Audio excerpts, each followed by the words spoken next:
नमस्कार, मैं सौरभ नाइक। एनडीटीवी की खास पेशकश खबर महाराष्ट्र में आपका स्वागत है। आज हम आपके लिए लाए हैं राज्य के विकास, निवेश और सांस्कृतिक पहलों से जुड़ी कुछ बड़ी खबरें। तो आइए शुरुआत करते हैं आज की पहली बड़ी खबर से। महाराष्ट्र में उद्योगों को नई ताकत देने की दिशा में सरकार ने कई बड़े फैसले लिए।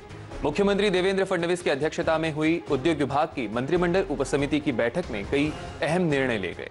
ने कहा कि महाराष्ट्र ने सोलर पैनल निर्माण में देश भर में पहला स्थान हासिल किया है और अब राज्य एक बड़ा ग्रीन इकोसिस्टम तैयार कर रहा है।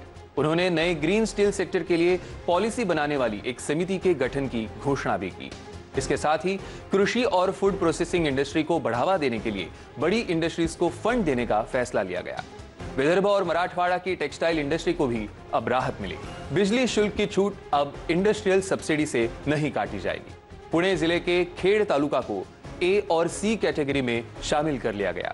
इसलिए अब खेड़ इंफ्रास्ट्रक्चर और खेड़ डेवलपर्स कंपनियों को सी कैटेगरी के फायदे दिए जाएंगे। इसके अलावा महिला बहुल company OP mobility exterior India private limited को बड़े प्रोजेक्ट का दर्जा देने का फैसला लिया गया। बैठक में उप मुख्यमंत्री अजित पवार, मंत्री उदय सामंत और कई वरिष्ठ अधिकारी भी मौजूद थे। मुख्यमंत्री देवेंद्र फडणवीस ने 2020 इन्वेस्टमेंट एसोसिएशन की बैठक में निवेशकों से अपील में और ज्यादा निवेश करें। उन्होंने कहा, तेजी से बढ़ते इंफ्रास्ट्रक्चर और प्रभावी नीतियों के चलते अब महाराष्ट्र देश का ग्रोथ सेंटर बन चुका है। उन्होंने बताया कि देश की कुल डेटा क्षमता का 60% हिस्सा महाराष्ट्र में है। जलयुक्त शिवार योजना फेज 2 के तहत 20,000 गांवों को सूखा मुक्त किया गया और किसानों की आमदनी बढ़ी है। सिंचाई के लिए वैनगंगा नीलगंगा प्रोजेक्ट जल्द शुरू होगा। पश्चिम घाट से सिंचाई योजना के जरिए पानी गोदावरी क्षेत्र तक लाया जाएगा। महिला सक्षमीकरण के लिए नमो ड्रोन दीदी और लखपति दीदी जैसी योजनाएं चलाई जा रही है। सरकार ने अगले साल तक 40 लाख घर बनाने का लक्ष्य रखा है। राज्य की ऐतिहासिक और सांस्कृतिक धरोहरों के विकास और उन्हें सहेजने के लिए एक अहम बैठक हुई। बैठक में तारा रानी समाधि, अजिंक्य तारा किला और मालवन में छत्रपति शिवाजी महाराज का पुतला जैसे स्थलों पर विस्तार से चर्चा हुई। बैठक में इन स्थलों की ऐतिहासिक और सांस्कृतिक पहचान को सहेजते हुए पर्यटकों के आकर्षण का केंद्र बनाने के लिए योजना तैयार करने की सिफारिश की गई। इस मौके पर उप मुख्यमंत्री अजित पवार ने जरूरी दिशा निर्देश भी दिए। मुख्यमंत्री देवेंद्र फडणवीस ने मुंबई के जवेरी बाजार में जेम्स एंड ज्वेलरी फेस्टिवल 2025 का उद्घाटन किया। इस मौके पर उन्होंने आयोजकों को बधाई दी और प्रशासन की तरफ से पूरा सहयोग देने का आश्वासन दिया।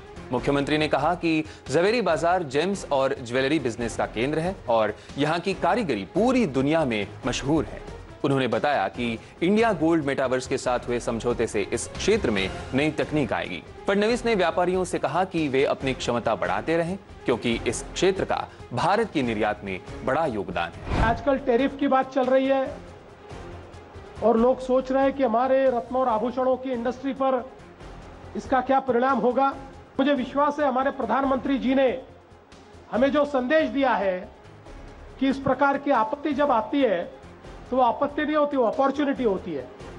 100 नए मार्केट हम लोग एक्सेस कर सकते हैं, उसको खोल सकते हैं, उसको डेवलप कर सकते हैं। इसलिए मैं भारत की जेम्स एंड ज्वेलरी इंडस्ट्री को कहना चाहता हूं, नोबडी कैन स्टॉप यू, कोई भी आपको रोक नहीं सकता। Mumbai Ahmedabad bullet train route पर एक और बड़ा अपडेट। उप मुख्यमंत्री एकनाथ शिंदे की अध्यक्षता में हुई बैठक में तय किया गया कि भातारडी रेलवे स्टेशन को अब एक इंटीग्रेटेड ट्रांसपोर्ट हब के रूप में विकसित किया जाएगा।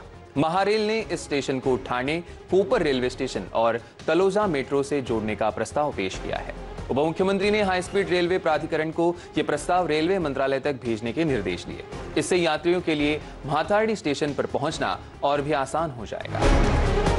नागपुर में जल्द ही बनने जा रहा है एक वर्ल्ड क्लास कन्वेंशन और कल्चरल सेंटर। मुख्यमंत्री देवेंद्र फडणवीस की मौजूदगी में महाराष्ट्र एयरपोर्ट डेवलपमेंट कंपनी और स्पेन बार्सिलोना इंटरनेशनल के बीच एक बड़ा समझौता हुआ। इस समझौते के तहत नागपुर में एक world class exhibition, conventional, cultural और एजुकेशनल सेंटर बनाया जाएगा। भारत में स्पेन के राजदूत जुआन एंटोनियो ने कहा कि महाराष्ट्र तेजी से पावर हाउस बन रहा है और स्पेन को राज्य के साथ काम करने में दिलचस्पी है। और इसी के साथ ये बुलेटिन यही समाप्त होता है। धन्यवाद।